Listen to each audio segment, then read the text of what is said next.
On Pronto. Yeah, I want to go there. Purchase, yeah. That's on the list.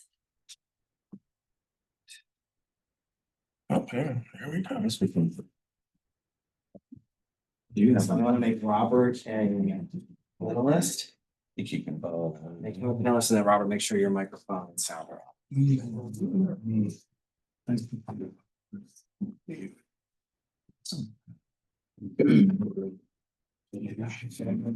Good, how are you? Good. Students has been.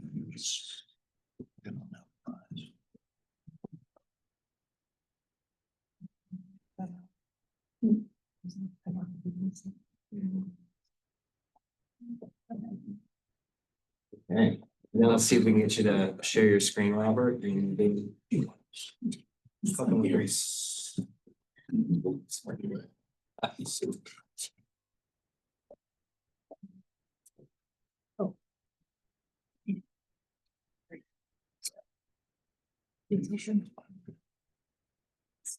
Public meeting. Well trained. Our city attorney would be so proud of you.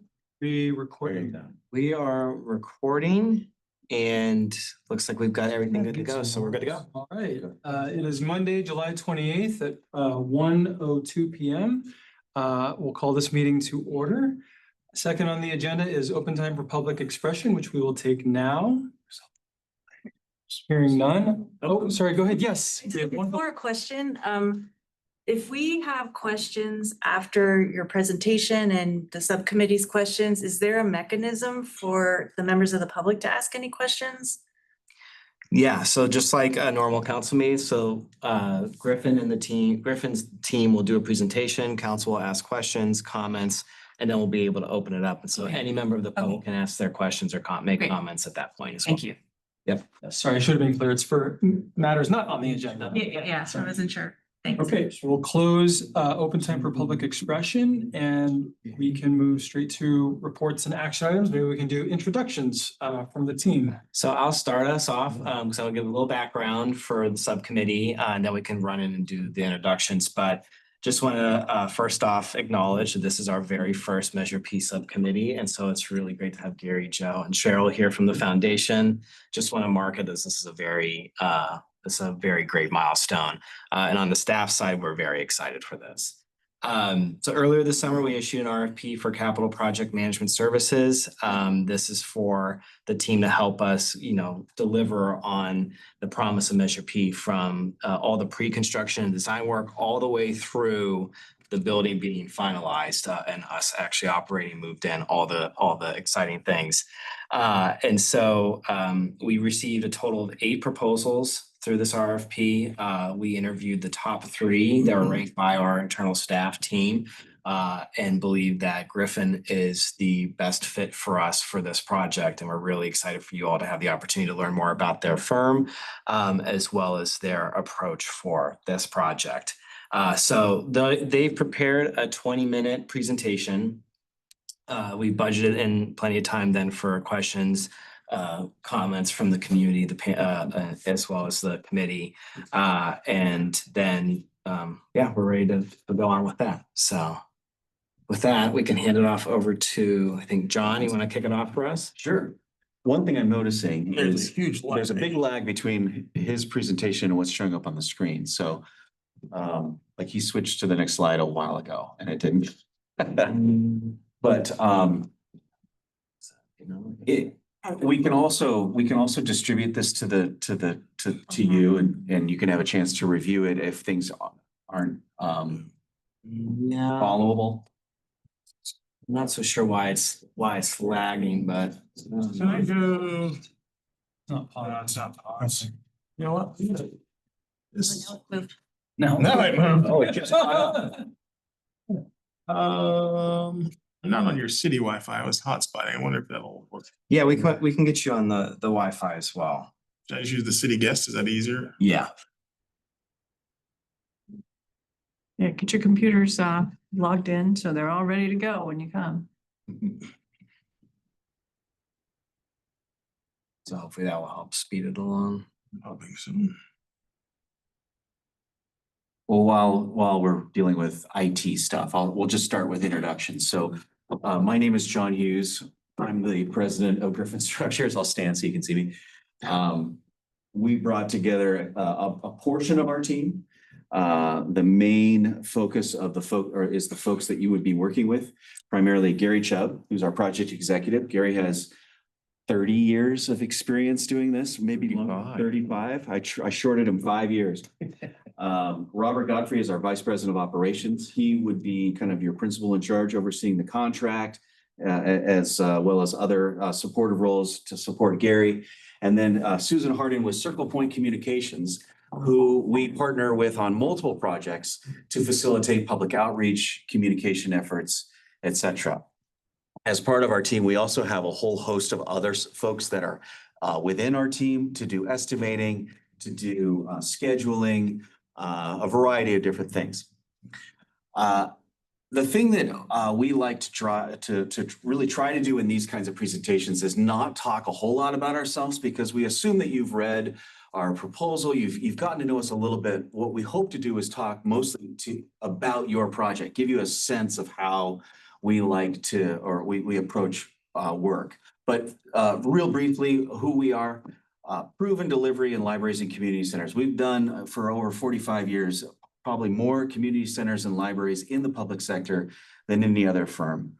We also have a very long relationship with Circle Point and Susan doing public engagement and communication strategies for projects just like yours, where there's a huge amount of public interest. This was a citizens initiative, which is really exciting to see. And you know, our whole notion, and we'll talk more about communications, is transparency, being open and transparent about the process by which we're going through, both sometimes good news and bad. The other thing that we do a lot of is a lot of high profile, complex civic projects that involve multiple stakeholders. You have a project that's part of an existing park. You're going to have to do temporary services in that park. We do a lot of work like that and are very adept at being able to provide a plan that anticipates a lot of those moving parts. And we like to say, you know, concept to keys. We at Griffin, we're not just construction managers. We are also public sector developers, which means that we have an unusually large breadth of experience in this stage of the project. Most construction managers, firms like ours, start right around the construction process. We pride ourselves in being able to help you shepherd this project from zero, which is where we are today, at ground zero, and develop a strategy and build from there. And hopefully we'll be able to illustrate some of that. Robert will talk to you about some similar projects. Yeah, thank you guys again for having us here. Even though John alluded to, you guys probably haven't seen some of our past experience, we'll highlight a couple that we just think are applicable to what you guys are embarking on. Half Moon Bay Library was a highly sustainable project that we worked on, and we know that the city has a commitment to that as well. The Salinas El Gabilan Library down in Salinas was delivered in a design build fashion, so an alternative form of delivery, something else that you all are considering, and we'll talk even more in detail about that in the future. And then the Yorba Linda Library and Cultural Arts Center kind of fits that campus environment. It's a library within a grander concept that the city of Yorba Linda embarked upon, and we did that with them as well. That was also designed by Group 4, who did one of your past studies within the libraries. Let's see if this is, it's kind of moving at rapid speed now. Good. So it caught up to us. For community centers, we worked on the Burlingame Community Center project, not too far away from here. Another alternative form of delivery, highly sustainable. Again, very much in keeping with what you're thinking about doing here. The Laguna Beach Community Center and Susie Q Senior Center down in Laguna Beach, it fits the character of the community. And so as we were looking at what your past studies have talked about and the involvement, we know that architecturally, this library is going to want to fit the community, fit the park that it's in. And we think that that's, you know, paramount and something that we want to will help guide the city and all of your stakeholders through. Highlighting again, just I want to look at 3 projects and how they really fit in with what you guys are doing. The Half Moon Bay Library was a LEED Platinum project. It was a community-led design, and we were able to do just kind of a balance of cost and sustainability. If you know anything about sustainability, sometimes it comes at a cost. So you really have to weigh what it is that you want to do and make sure that it fits within your budget. And of course, extensive outreach there. The Burlingame Community Center was a net zero building with multi-use civic spaces within it. So think about multi-generational, different user groups interacting within that space. It was a phased campus strategy with, pretty complex programming. And then lastly, the Cupertino Library expansion was another alternative delivery project that we did for the city of Cupertino. And Susan worked hand in hand with us doing the community outreach for that project. So with that, I'm going to turn it over to Gary and Susan to talk about your project. Okay, thank you, Robert. Again, my name is Gary Chubb. And a little bit about my background. First of all, I'll be your dedicated project manager for the life cycle of the project. I graduated in 1991 with a degree in construction management, which set me up to do general contracting on commercial buildings for about 15 years.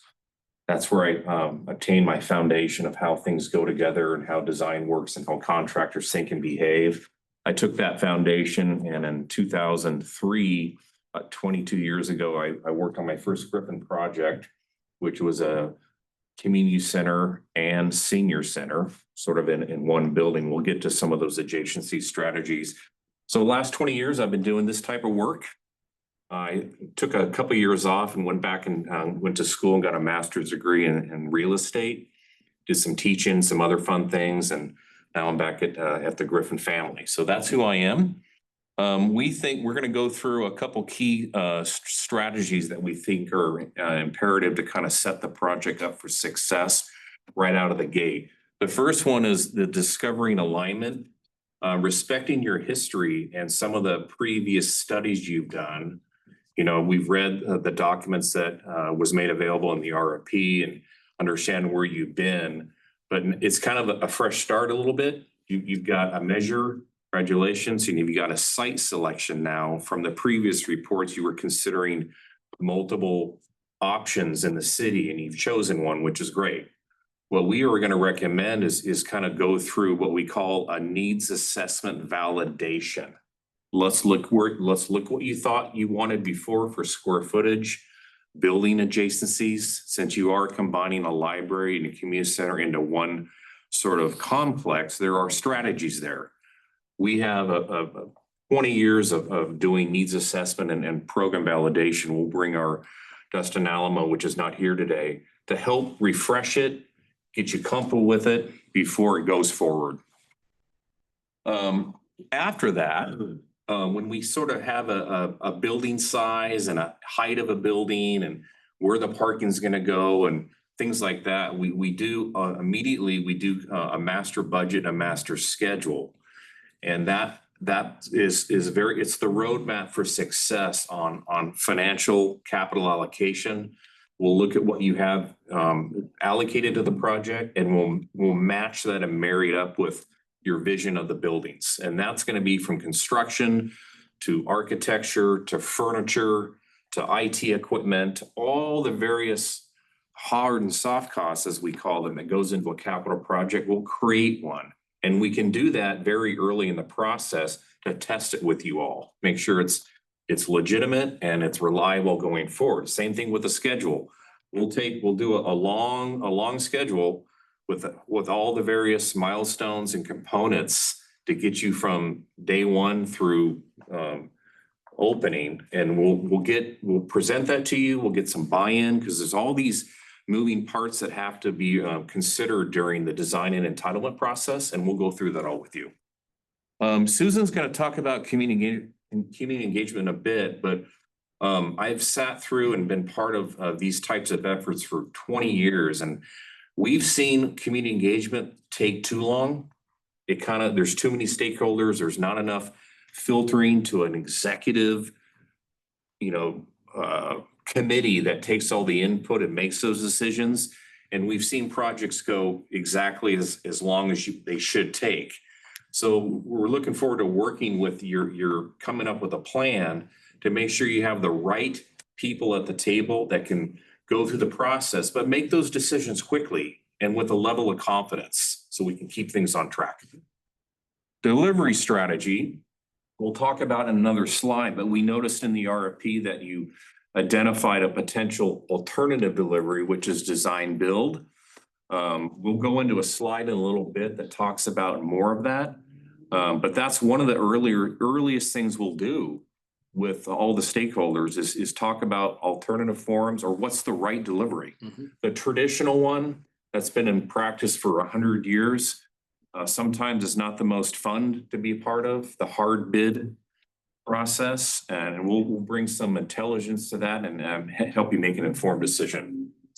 And then design and construction oversight, in the RFP, we noticed a good deliverable that you're going to ask for, which is like an execution plan.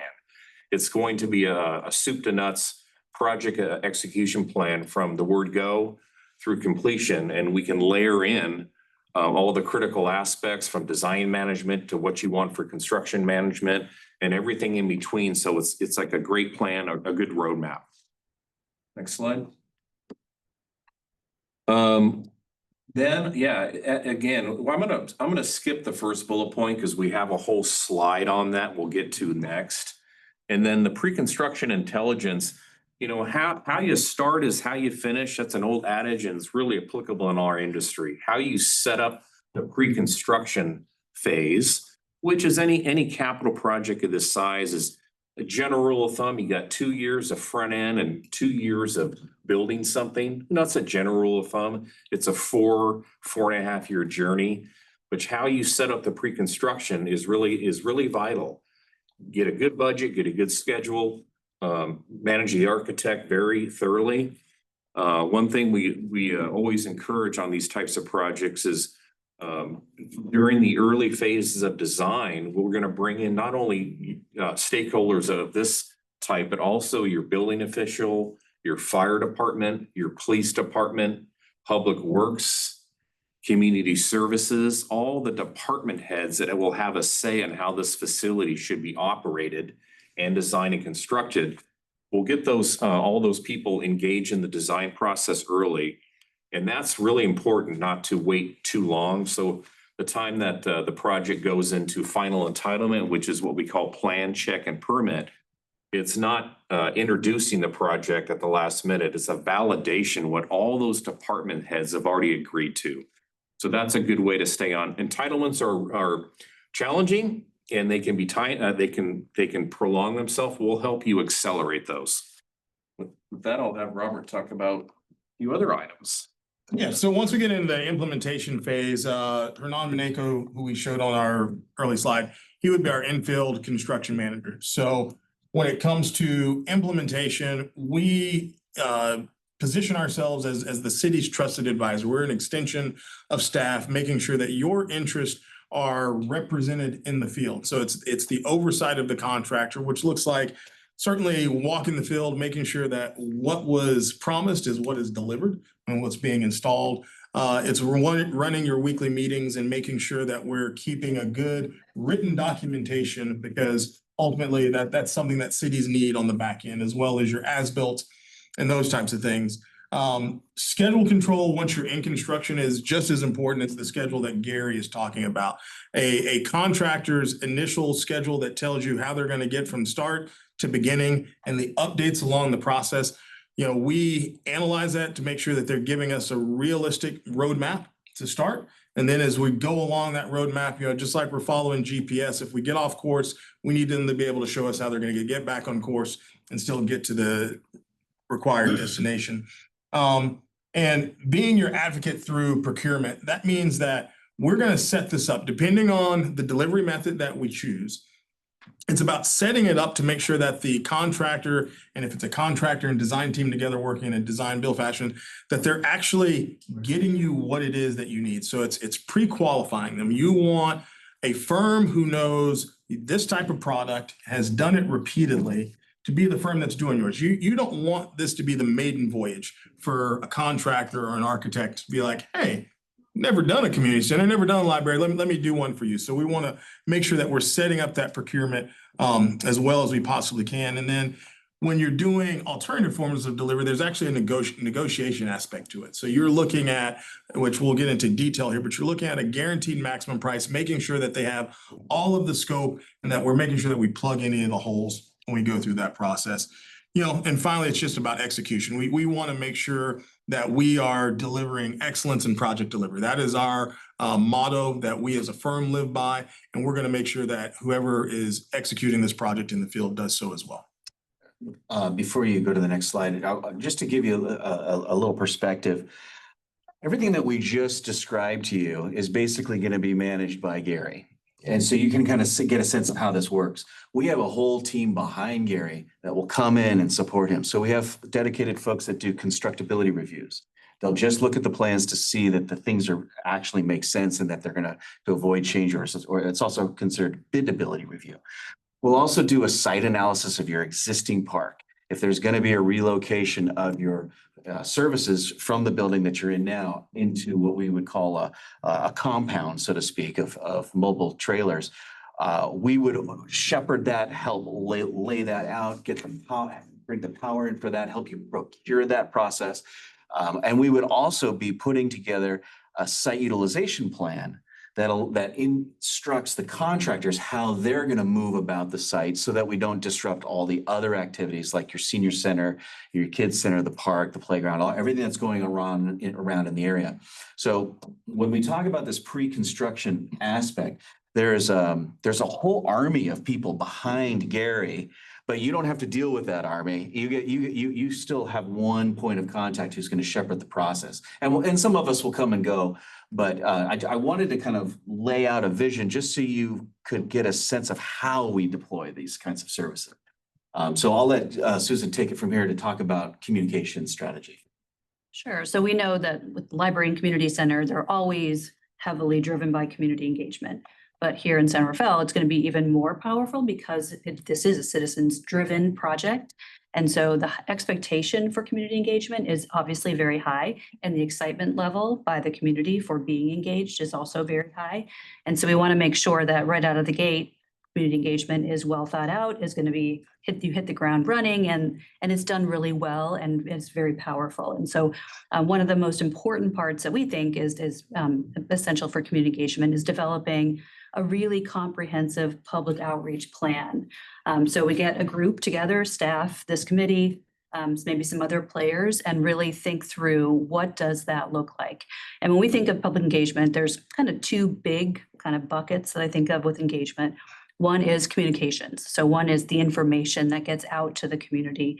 That's through the website, through newsletters, social media, presentations to organizations, maybe that's through media, but it's all that information that gets out to the community at large, as well as to organizations, and how that happens through partners, through the other organizations in the community, through businesses, through all those different avenues that are already here. So what does the infrastructure look like? How are we going to leverage that? What is the brand going to look like that's going to be carried through? And how do we leverage all that? That infrastructure that's there, and what's the frequency look like, all those pieces, that's part of the outreach plan. And then the other piece is the actual engagement of community members, and that's community at large. That's the actual organizations and stakeholder groups like the Friends of the Library, the foundation, other sorts of organized groups that have been really passionate and are really passionate, and how do we leverage those groups, as well as maybe other users like seniors, youth, maybe the moms and kids that go to story time, like how do we actually reach all of those different users as well, through workshops, through focused stakeholder groups, through design charrettes, pop-up activities. It may be that we're doing other sorts of engagement through surveys, but those sorts of ways that we're actually getting information and getting opinions from people. How are they influencing the actual design of the building? How are they influencing the design of the inside of the building? How are they getting their fingerprint on what it looks like from a standpoint of looking at how the rooms are going to be organized? What do we need from a study room standpoint? What are some unique things that we can do from a placemaking standpoint so that it really does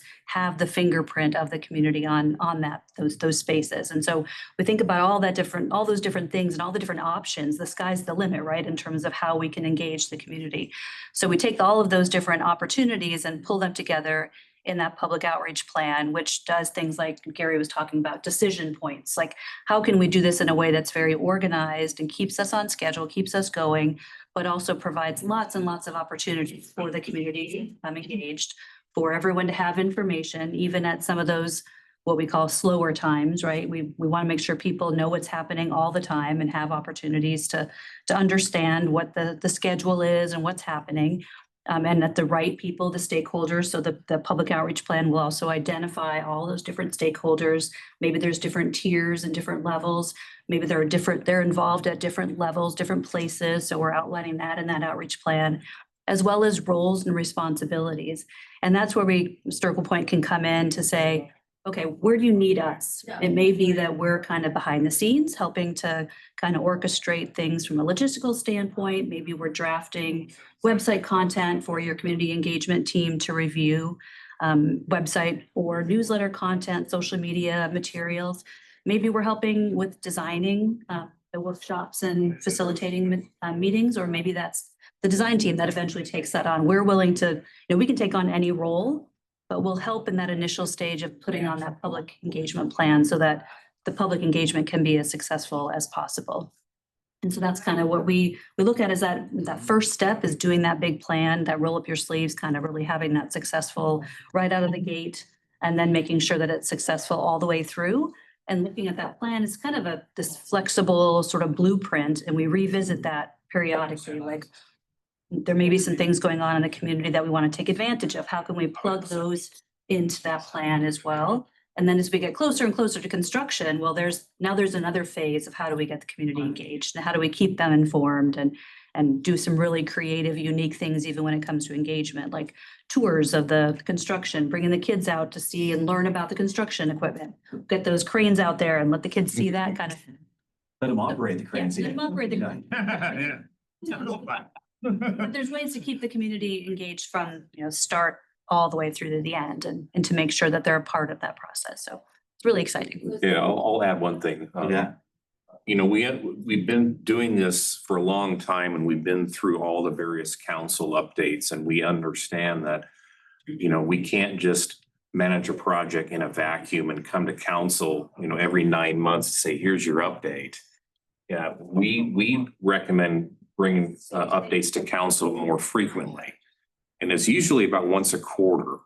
And there's going to be a time where we bring forth a final design concept and also present that the outreach in the community was done. It was done respectfully. It was done well. And that council feels good that the outreach reached all the tentacles that we could.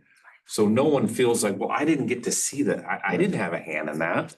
You already chose a design. That was a I point. missed That was a point I was just gonna Yeah, share too. So like Susan and I are working together in one of your neighbor cities, San Leandro, for their Shoreline Park project. That's right on the edge of the water. So it's governed by BCDC, which has a social justice and environmental justice component that requires an enormous amount of public outreach. So just as an example, for that project alone, we created an interested users list of like 3,500 people.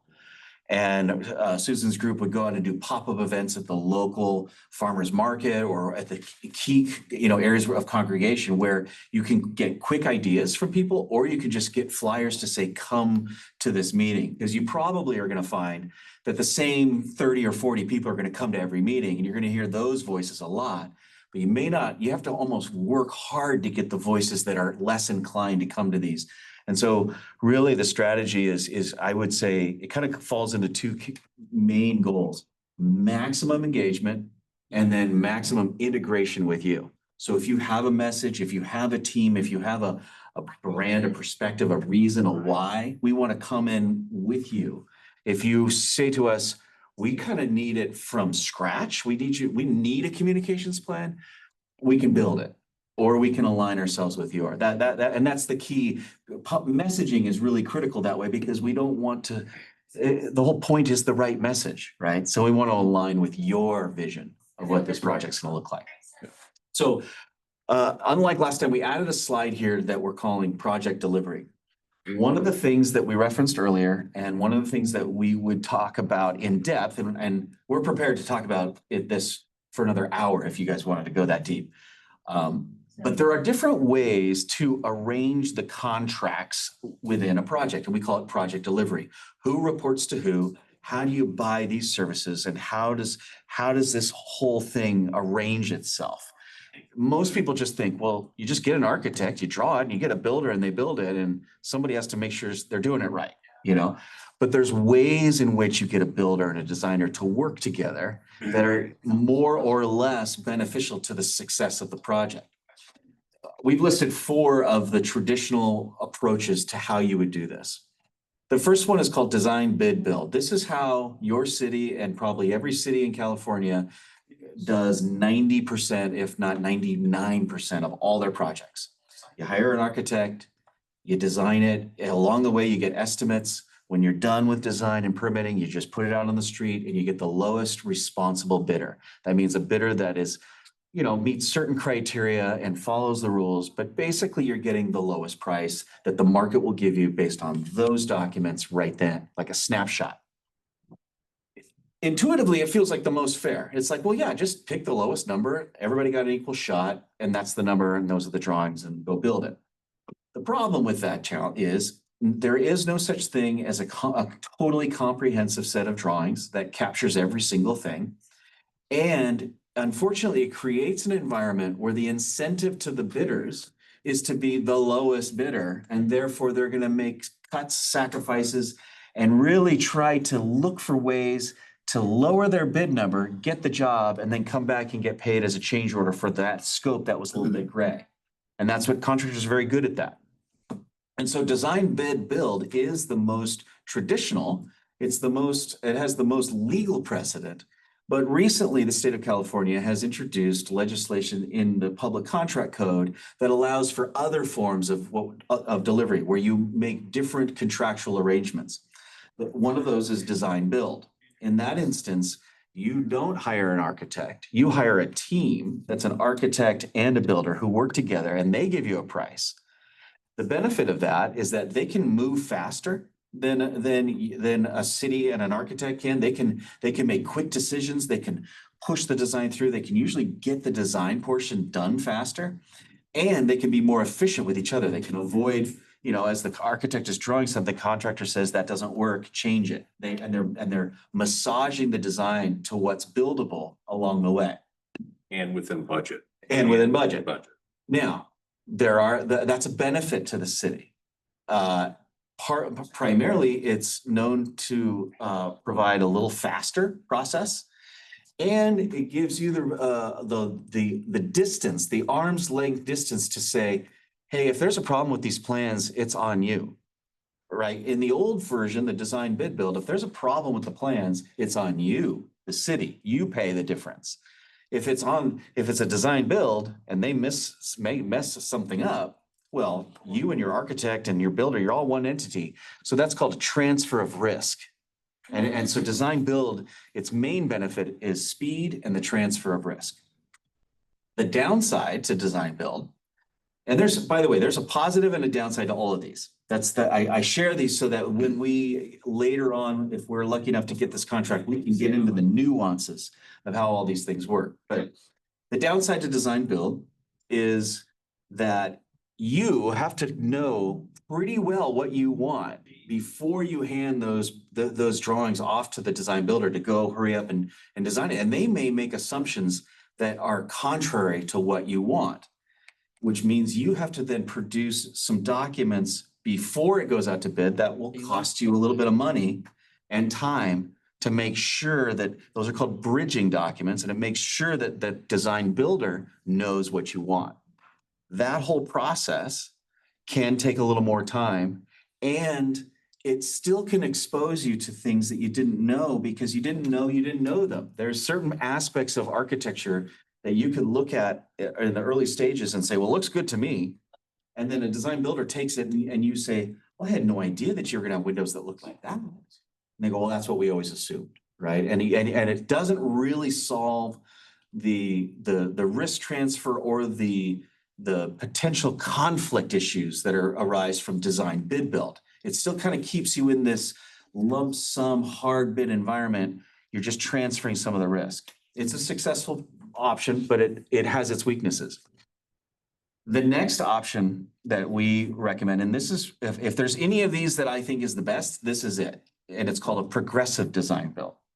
It's relatively new, but there is recent legislation from the state of California. I think it's Senate Bill 706 that basically recognized that a progressive design build delivery is in the best interest of the cities and counties of California. And what it does is it's just like a design build where you get a designer and a builder, you put them together and they design it and build your project for you.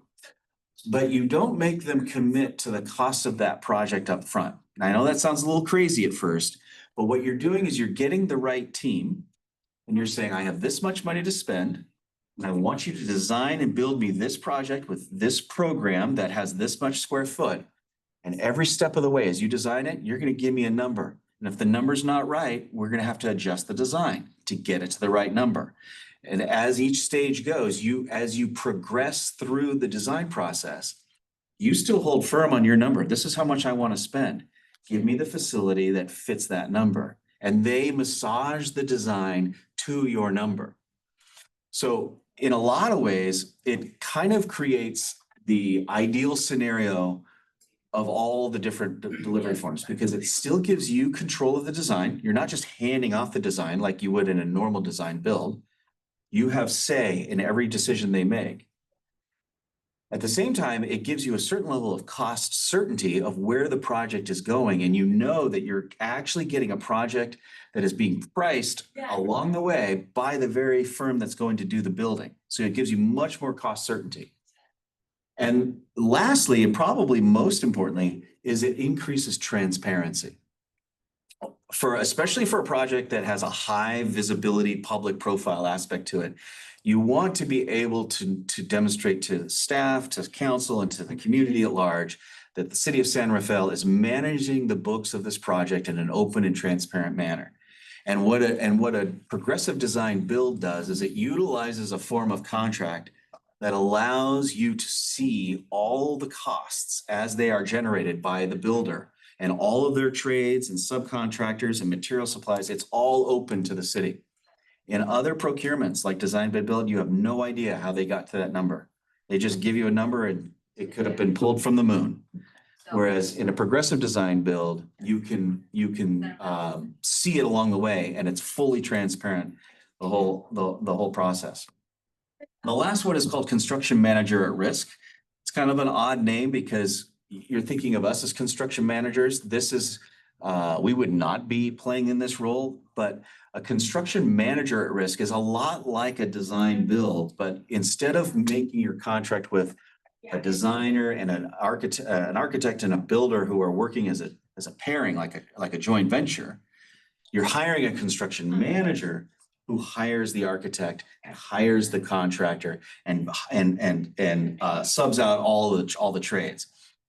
There's a variety of different versions of construction manager at risk. You can have where you carry the design, that's usually common, and then they come in and come alongside and work alongside you during pre-construction. There's a lot of different iterations. It's a very successful one. I would say, and I know I've probably gone long, for all of these, the first two bullets are going to be the ones that will be the easiest for your legal counsel to say, yes, let's go, stamp it, let's do that. Because it's been tried and true. There's a lot of case law. There's a lot of public contract code legislation for it. The other two are public contract code legit. They're just a little more innovative, and some legal counsels have a hard time grasping it. And so again, I probably a little bit of a fire hose, I think, maybe too much detail, but once we came on board, our goal would be to sit down with you and go through all of the pros and cons of what we're trying to do on this project and really figure out which one of those is the best fit. And sometimes it can be a hybrid. There are times where you just go, sometimes design bid build really is the right way to go, the old traditional way, because you know exactly what you want and you want maximum control. Other times you can peel off certain scopes and have it done early under a design build process. Like if you have to do stuff to the dirt underneath the foundations. You can do that early under a separate contract. It can be a very nuanced, very sophisticated way to go about doing things. We can help shepherd that process, come to this grouping and show you what our recommendations would be on this. But we shared that with you just to give you a sense of the ways in which we can help shepherd this process.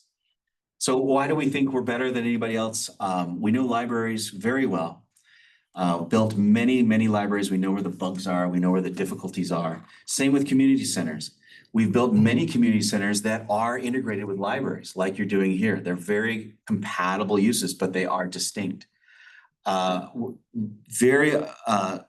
don't know how many projects we've worked together with public outreach and communications, but even when we don't have that level of scope and it's just our construction manager out there, we're very sensitive to the public. We're very sensitive to how this is impacting the surrounding facilities, homes, parks, et cetera. So open communication is kind of built into us. Like I said earlier, project delivery experts.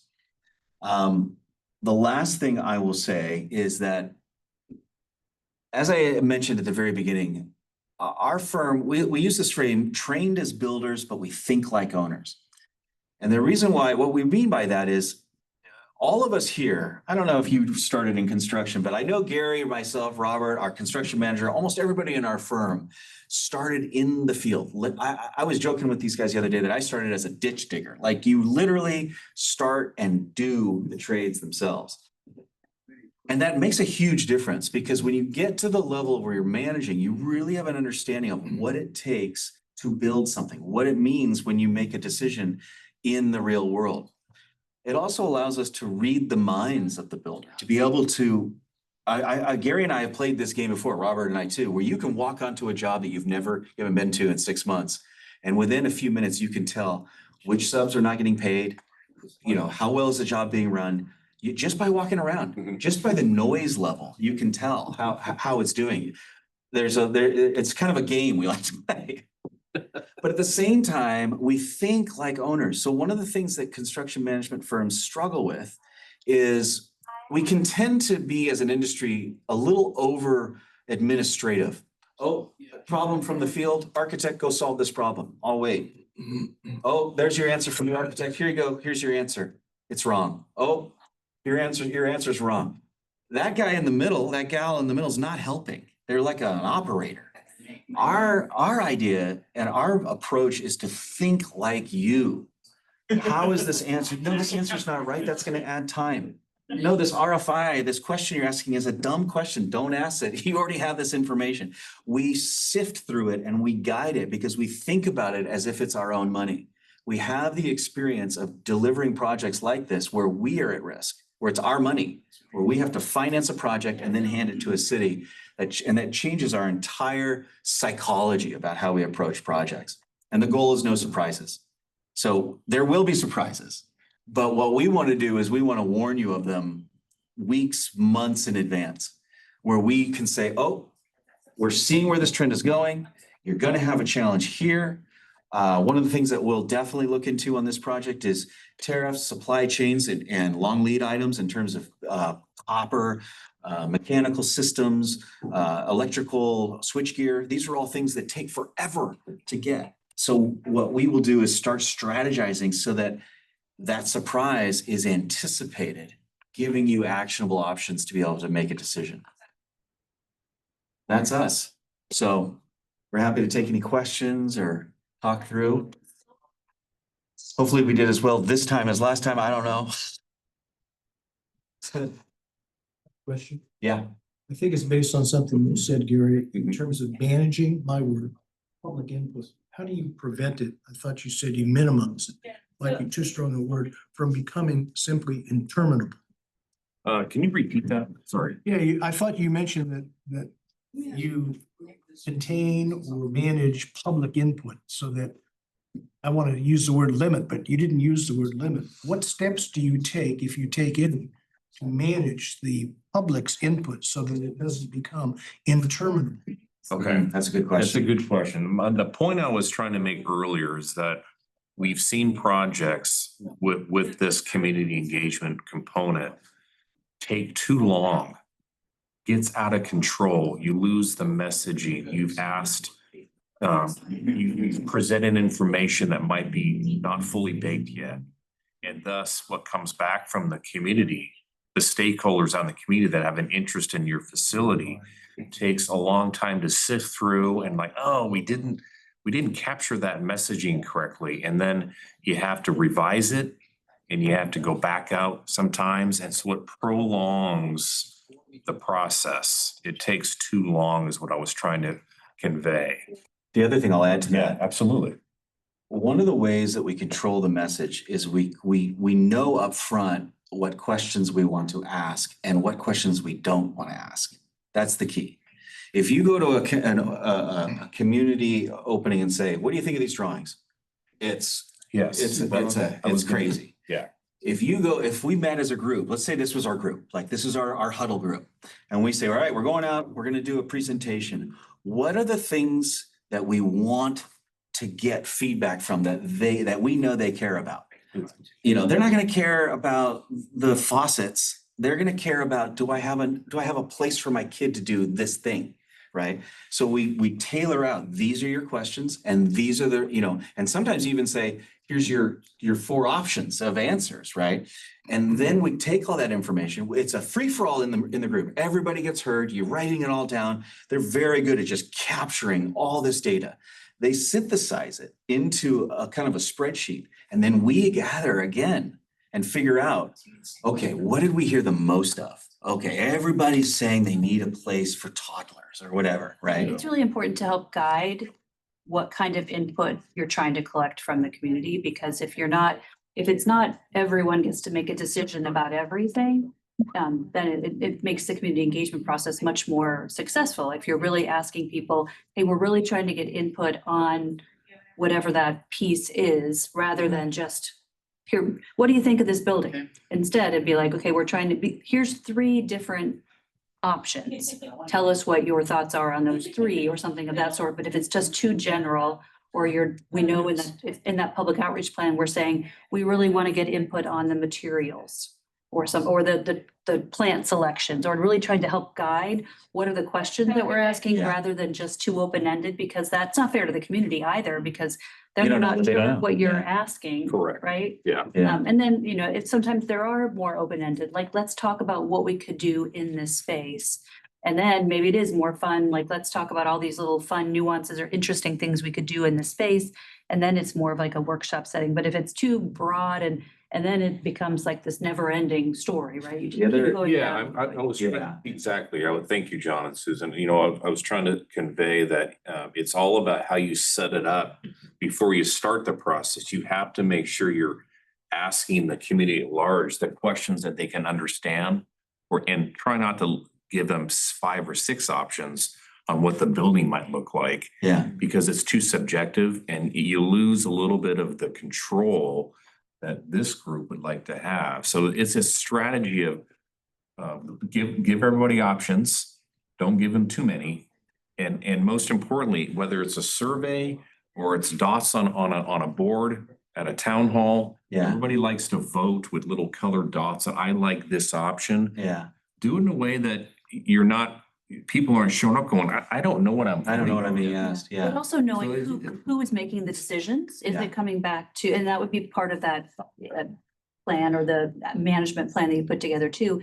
Is it ultimately, are we talking to the community about, you're giving a lot of input, ultimately it goes back to this subcommittee to make a final determination, or it goes to the council to make that final Yeah. determination.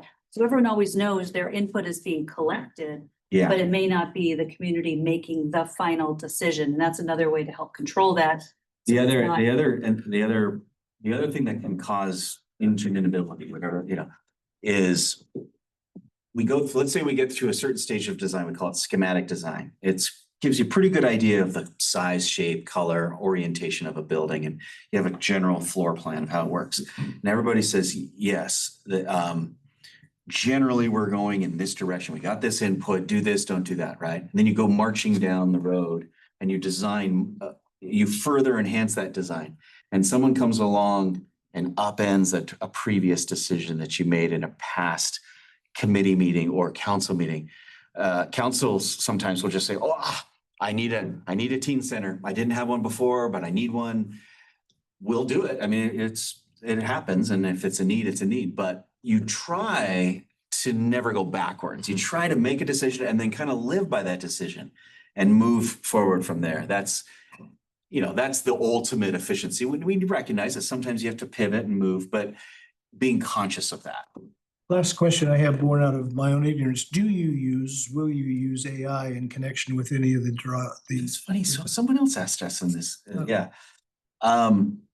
It's interesting. We were just talking about AI today. We have a whole subcommittee within our company about how to integrate AI into what we do.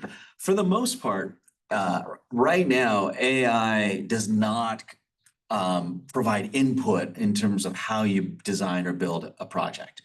What AI can do is help analyze data of drawings, and they're starting to look at ways in which architects can use AI in what's called Revit 3D modeling to do preliminary, again, what's called clash detection. But it hasn't evolved far enough to that. Yeah.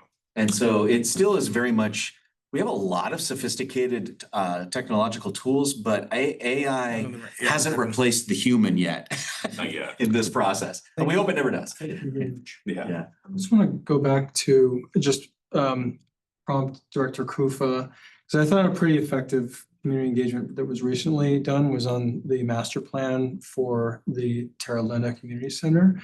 Are you, I'm just going to prompt you live, but did you see parallels to how that went as far as how community engagement went? I thought it was well contained, but maybe you can comment on where it's apples to apples and apples to oranges as far as how we might conduct this. I know it's a different scope. I think that there's a lot that we did really well in that process that we would replicate. Terra Linda, we were really focused on like the North San Rafael community. This would be much broader. It's obviously like a larger scope. I think it's going to be kind of, I think we'll use a lot of the same tactics, but probably do, more meetings, more pop-ups, things like that. But I think the process, and this is also that Terra Linda plan was like the step one. And now we need to figure out funding and all of that to go forward, where we can go to step 2 and 3 and 4 and 5, and those are going to be other rounds of community engagement. So, and I the things that Susan was saying, those were all very aligned with what we did for the Terra Linda plan. Well, I think this is me overlaying some thoughts on the community engagement. I think that's actually going to be the most critical as far as how we set expectations with the community. Yeah. How do we diverge in ideas and then converge? The number of modalities that I've seen with community engagement here are many, because there are many types of personas in our community. I'm not trying to say we're the snowflake against some of the other communities you've gone to, but I would just say as a pattern, we have a lot of different types of stakeholders in our community. And as I overlay that onto folks who have interest in the library, or even folks who are yet to use our libraries, this is something where I'm very interested in making certain that we have. And you got a park in place, so there's going to be a lot of interest. Manage. And I think one of the first things that, should we work with Griffin Structures, we need to talk about is the scope and role of responsibility and community engagement of this team versus the design team, and how that fits with the delivery method, and kind of get those roles and responsibilities really clear. So like for the Terra Linda plan, it wasn't a large enough plan that we needed project management. We were doing all of that work with the design team directly. I have lots of questions. I'll try not to dominate, but since we're on this topic, I have a few questions related to community engagement, but also your needs assessment piece. Yes. And I'm trying to understand, I looked at your scope of work and what was included and not. I'm trying to understand the sequencing of a design team in some capacity on board, your needs assessment piece of actually developing a program, and the community engagement to determine what that program is. Also in conjunction with the fact that we wrote the measure broadly enough to also consider if it's appropriate to put something at one of the other branch libraries to make sure that that's considered. So there's a lot of variables in the air, and I wasn't clear how the steps work. Yeah, because in my experience, like I liked a lot of what you were talking about, that, many times to do the actual programming, the architect is involved and does a lot of that work. And, you didn't mention specifically how that would work. but they don't want to do a lot of the communication stuff you were talking about. Right. That's not appropriate. It usually distracts. So if you I could think I just can talk answer more that for about you. that sequencing and when you get to the So- point of locking stuff in. Yeah, yeah. So one of the, if you were to hire us tomorrow and we started work, we would kind of go down a handful of roads at the same time, right off the bat. The first would be just a deep dive into everything you've done up to date. Get our heads around it. Gary would be diving into that. Even with what you have right now, we would probably start building the rough outlines of your budget. That this for, I think the way the measure is written, it's a 30,000 square foot facility, right? I think. It's like 45. Okay, we would start with that. Yeah. To say, we know pretty well what the construction cost of a 40,000 square foot library is right now. And we would start building that. Simultaneously, we have a special dedicated team of people that in a division called Strategic Services that would work with you to specifically lay out, okay, let's pretend we're at 0. How many staff do you have to do this? How many kids do you get in to do that? And we would build that square footage up little by little, and it would be dedicated to spaces. We wouldn't necessarily recommend going to the community for that. The community is going to tell us what they want. You guys got to tell us how you're going to deliver it. So you have staff in-house that can develop a space program? Yes. Basically, okay. As an option. Exactly. And it just literally looks like a spreadsheet. Yeah, no. And it just all lays out, and then there's communal spaces, there's even factor in what's called gross up for things like, Mhm. all that stuff. Once you have that program, that is going to be kind of the first document that we'll use to put together a schedule Mhm. and a budget. And simultaneously with that effort, Susan would start working with whoever else in your PIO and whoever else is involved on what is the communication strategy. So the strategy is kind of getting built while the program's getting built, while the budget's getting built, while the schedule's getting built. And then before we even go anywhere, before we hire anybody else, we sit down and we say, here's our data, and here's the manner in which we think you should go and hire all the people necessary. And that's when we have that delivery discussion. We think this lends itself to doing this. And then you and maybe council says, all right, that's our budget, that's our program, that's our schedule, this is our delivery. We approve, and then we go to the next step. So will you also during this time be assessing, that site has a lot of environmental stuff. I mean, I just know I've worked across the creek, so you've got a creek, you have expansive soils, you're in a flood zone. Yeah, And you've got other functions on the same, Yeah. in the same area that, are gonna be actively functioning the whole time and may or may not factor into decisions made about the program. right. So will you be also like at the same time, getting your geotechnical studies Yes. done, your, Yeah. your flood You analysis? do, but there's a little bit of a lag with that. Yeah. Because you kind of need to know what you want. And then you Exactly. start examining the site to get there. Yep. But before we go out to the street, so to speak, with hiring the next team, whether that's an architect or a design builder or a Mhm. progressive design builder, we want to have kind of a package that is your program and needs assessment, and it's locked in and tight. We got a budget for what that reflects, a schedule with what that reflects, and pretty good site due diligence of what that reflects, and a communication strategy in place. And we know we're going to bring the community to have input at this stage of design. Then we're going to go dark for a couple months, come in and get community input at that stage of design.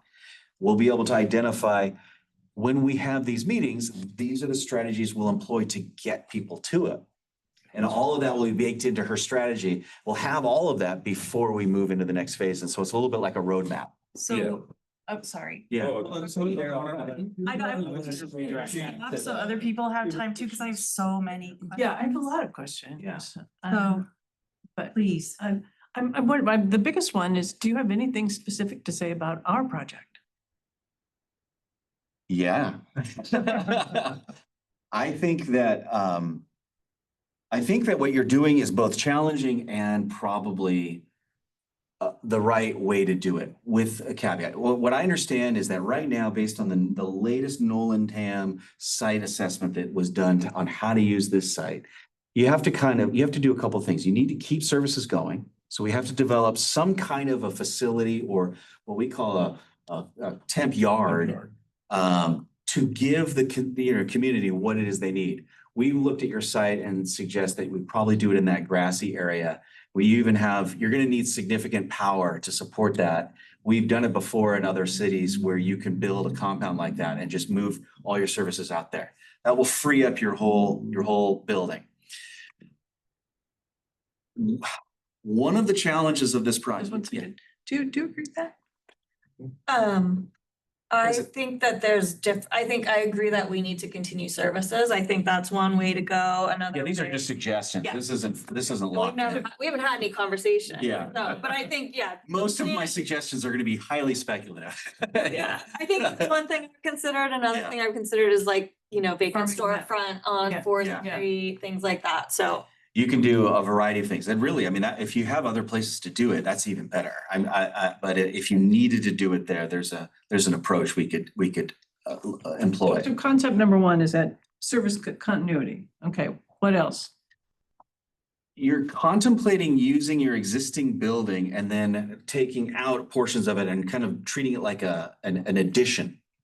At least that's what am I wrong about that? I mean, not necessarily. I Not think necessarily. as we go through this project, I mean, we really have a blank slate to Okay, evaluate that's what great. makes the most sense for us. That's perfect, because working with an existing facility can be more trouble than it's worth. And a lot of times people say, oh, I want to keep these four walls up and not tear down this building, when you just get in there and build what you want. The other thing about your site, and we do recognize that you're in a floodplain and you have a shallow water table. So one of the reasons why delivery will be useful to you, delivery options, is when you're doing the assessments that you're talking about, much of that work to do those improvements is itself design build work. There's only a handful of specialists that know how to handle these kinds of soil conditions.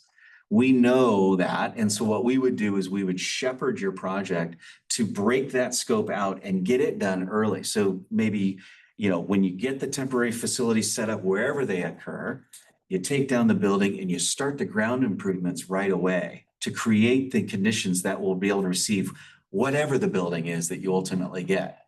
That's one of the strategies that delivery analysis allows you to be nimble, to accelerate the project. You can demonstrate to the community that you're doing something, that you're actually moving forward, and it saves money and time. So those are kind of the ways. Now, we don't know you well enough to know how you're gonna like I don't know what your building's gonna look like yet. I don't know exactly what your program's gonna look like.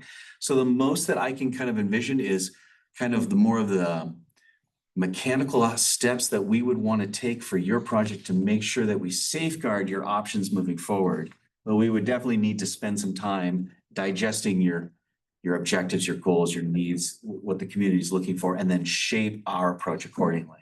I've thought about, just to add on to John, I thought about, because you're going to be potentially sharing a library and a community center, they're usually not truly shared, but they're adjacent to each other. Do you want all on one level? Or you can combine that square footage to make it 2 level. Is there a height restriction that we have to be mindful of? We haven't studied your zoning code yet, but if you go to a 2-story, community centers lend themselves to a 2-story application. Libraries can lend themselves to a 2-story application. If we can work with you to define the optimum circulation, we might be able to compress the height, compress the square footage by going vertical. The other thing that we've thought about is your fire access. You're going to be having to re-understand patron parking versus staff parking versus kiss and ride and drop off. Library is a little bit different use in the community center. They're similar, but there's a little bit of what you're going to have to figure out, a little separation involved there. So, those are the kind of things we're thinking about. Parking is also going to be something Parking's to going to think be, about. parking's going to be, what your design palette is going to be is something, we'd love to dig in with you. What do you want to respect the history of this community? Or is it the desire to have it look like a civic library that's more modern? Those are all options that we would. Or the floodplain. I think we talked Yeah, about or- last time that the building's going to have to be elevated, Yeah. but you don't want to look at a building with a big plinth. Like, how do you create a park-like environment that makes it look natural and inviting, and also addresses the floodplain? But to further, One thing that I'm not hearing. Yes. That I would like you to Yeah. address.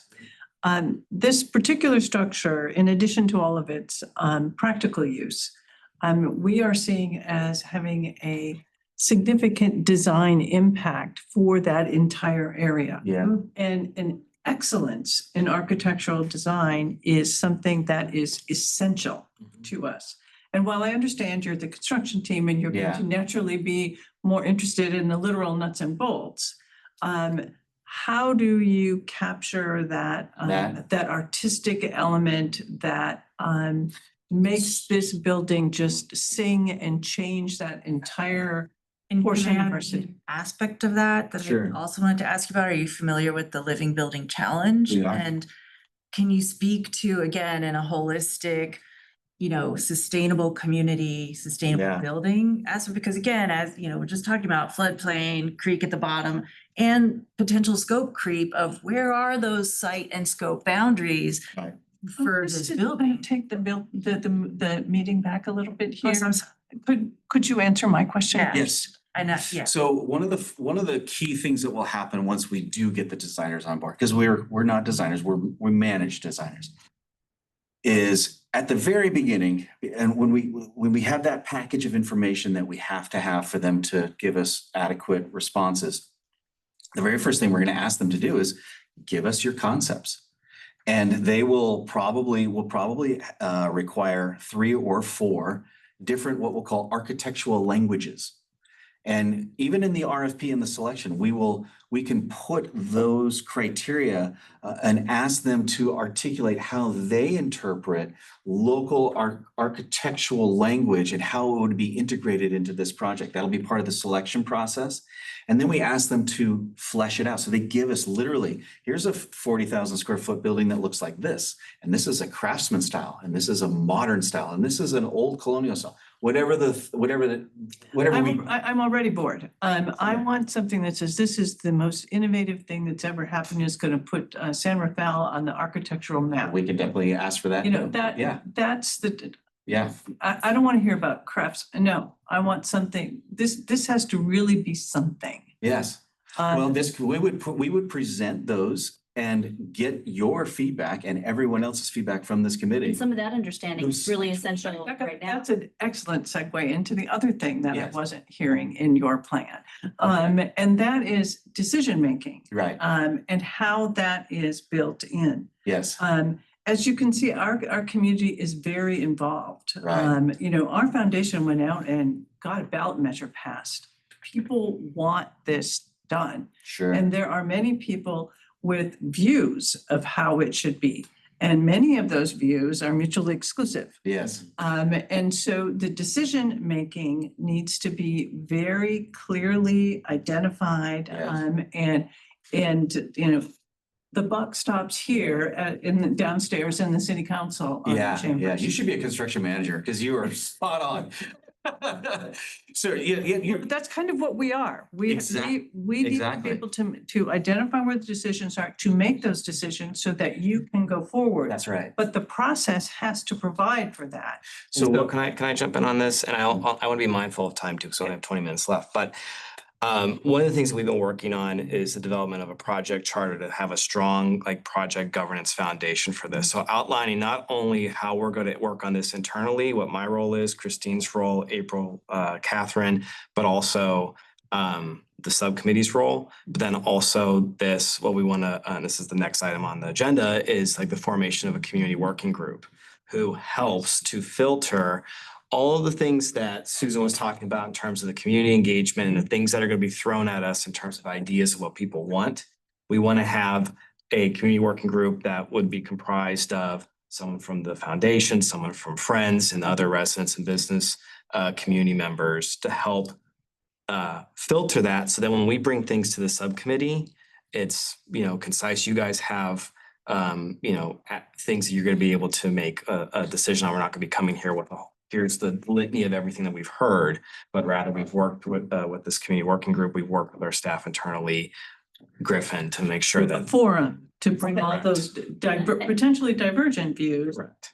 And I might make 2 suggestions on that. One is just for sure that the community working group knows what their role is, that they're not a decision-making body, because Correct. sometimes that gets hard. Messy.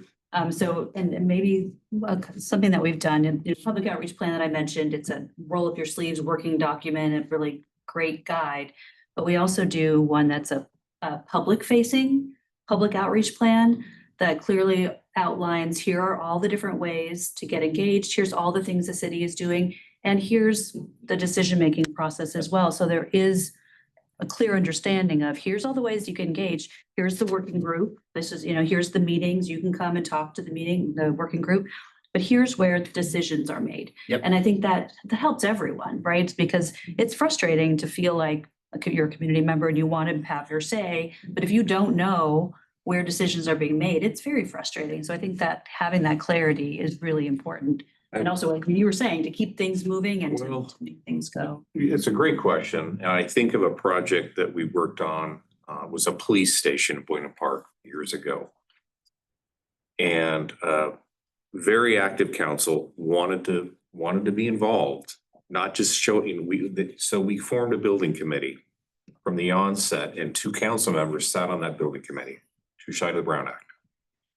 And once a month, as we were doing our design and options and schedule and all the other regular things that we do in preparation to go to a council at a milestone update, those 2 council members sat in on those meetings. They were listening to what was going on. They were active in the decision, very active, hands-on. So when we presented to council at the appropriate time with a big update of what's going on, those 2 council members bought in during those meetings. They understood what was going on and they supported it, because that project, one of the mayors was an ex-police officer in that city. So that project needed that hands-on involvement. We can create something like that at our discretion. This group. That would Exactly. that would be this group. That is this group. Okay, Yeah. fine. Yeah. For the sake of time, I just want to make sure we can get to Steph and come back to questions on the other side of that, because I don't know if we're gonna have enough time. Let's stop at 2:30. Yeah, so I'll just run through this item 3B real quick. I just wanted to give you all just a 6-month kind of forecast of where we're going on this. So we have the presentation today with Griffin. The next step would be to bring the contract forward to council for approval. We're going to try and get that done as reasonably fast as we can, so we're able to get them on board, because the first thing that we're going to want to bring back to the subcommittee probably in October, November timeframe is this larger conversation around the project delivery. And that's why I had asked John and the team to start add that slide in there to start kind of framing up that discussion, because it's something that at the staff level we want to do further analysis on, and then come to you two to discuss what we think is the best approach moving forward, because that's going to drive the next step as it relates to bringing on someone for design, as well as community engagement and the like. And so that's like the next existential question that we need to answer as we move this thing along. And so Griffin will be the ones helping guide that. Additionally, as I talked about, we will be forming this community working group. It's meant to be temporary, non-Brown Act, and will really serve as, like I said, this ability to filter some of the community feedback that we're getting, but also to help be a check-in for when we're designing the community outreach plan, that they're able to provide their input. We envision this to be 7 members with seats dedicated for the Library Foundation as well as Friends of the Library, but then there's still 5 additional seats there. And the question that I would have for you all today is, in addition to those 2 groups, are there any other folks who we should look at considering to have participate in this? We're still framing it up, so we're in the earlier stages of it, but in my mind, I start thinking about surrounding neighborhood groups and other people in those neighborhoods who may want to have a say, or do we want to keep it more broad and inclusive for everyone across the city? And so that's a question I have for the 2 of you today. And the only other thing I'll add is that we're looking to have that group be formed in early 2026. And how will people be nominated to that group other than to these? So- The 2. We are envisioning an application process, so we would open it up, but we would at least reserve those 2 seats for Foundation and Friends to determine who they want to have be represented in that group. And they could also apply for the open positions as well. Correct. Yes. Okay. And then the council would, The council, so because we don't want to keep it, we want to keep it a non-Brown Act board. And so then the council can't appoint formal. So once that formal appointment happens, then it triggers the Brown Act, it becomes a Brown Act board. So staff would select. So we would run this process to select. So it'd be akin to the Homelessness Solutions Working Group, but we would be selecting people who want to be a one come all kind of thing. But I want to at least have this early check-in with you all, one, to confirm that approach, and two, to see if there are additional seats that we want to reserve to participate on that group. that's quite a trade-off. Ideally, we'd like to approve them, but if our approval It triggers the Brown triggers the Act. Brown Act, that, I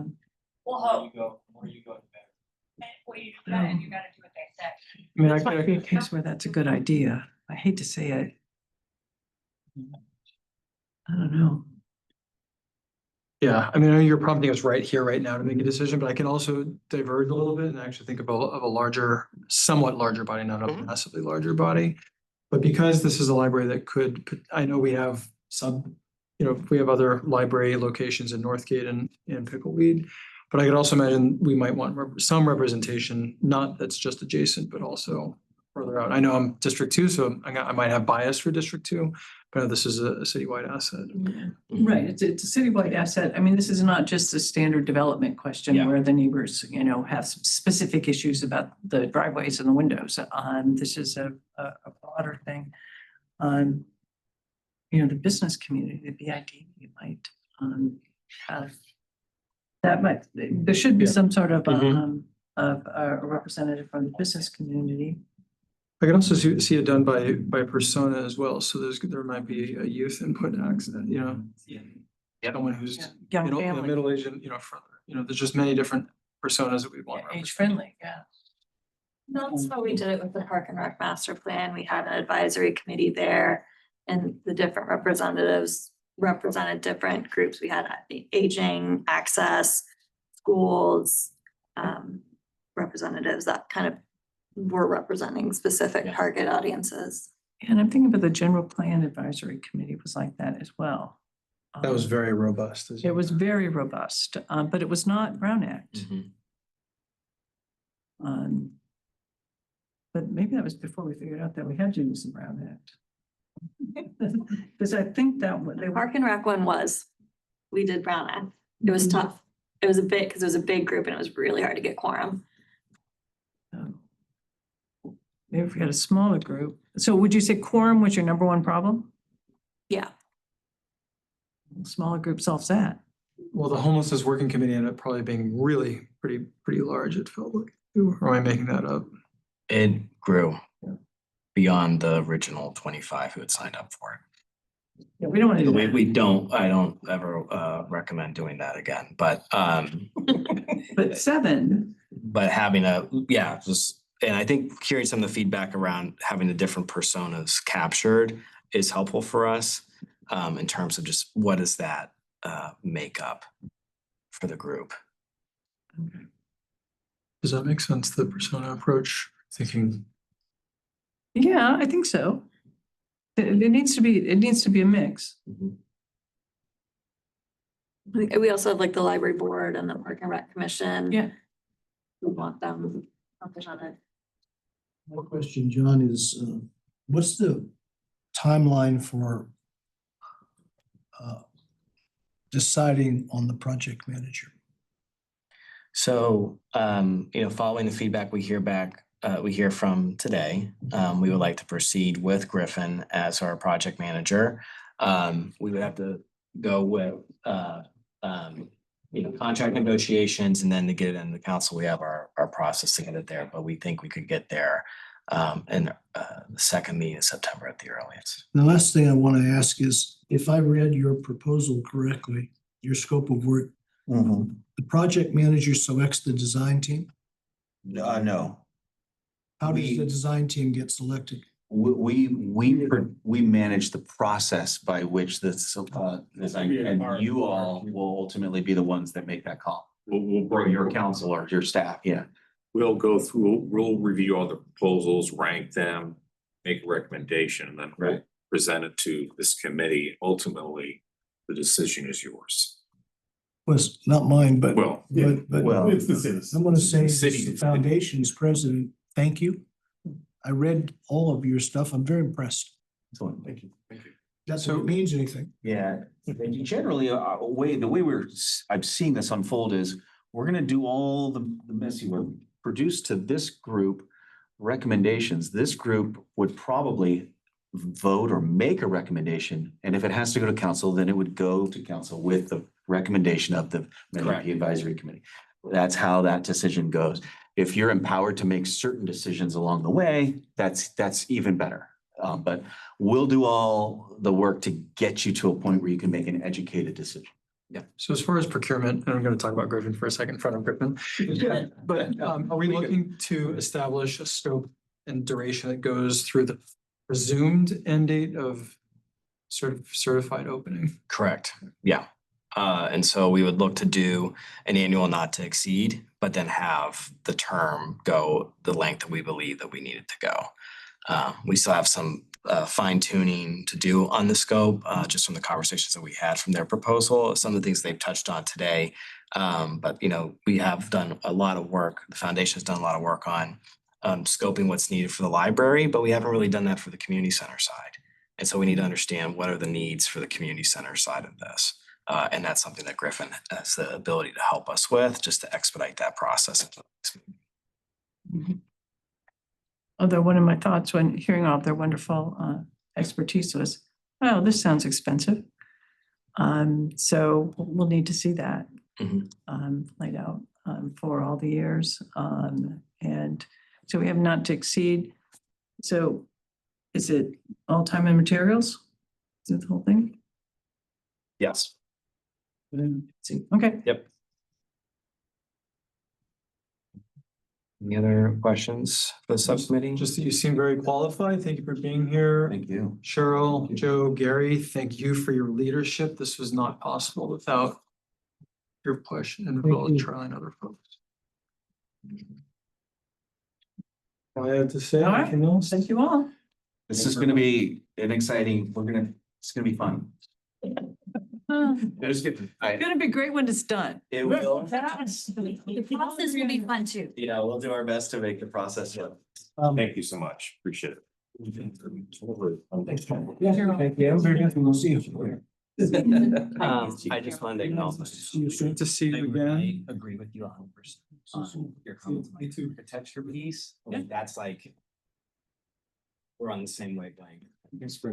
That's it. Good to see you, Joe. We're gonna change that whole area. Yes, Yeah. We're gonna be on the agricultural. yes. It's gonna be good. Thank you so much. Yes, nice meeting you. Appreciate it. Nice meeting you. I noticed in your proposal, you're doing the mixed use in Santa Cruz. We are. Yes. Yes. I'm on board of directors of Eden Housing. There you go. Yeah, nice to Yeah, meet you. that's coming up. It is. Yeah, in fact, I think there's a groundbreaking in a couple of weeks. Yeah, there is. That is it next week? I forget, but yeah, that's a fun one. That's, you know what, that's not, I mean, even though it's a completely different facility. Right. It's everything that you guys are kind of wrestling with here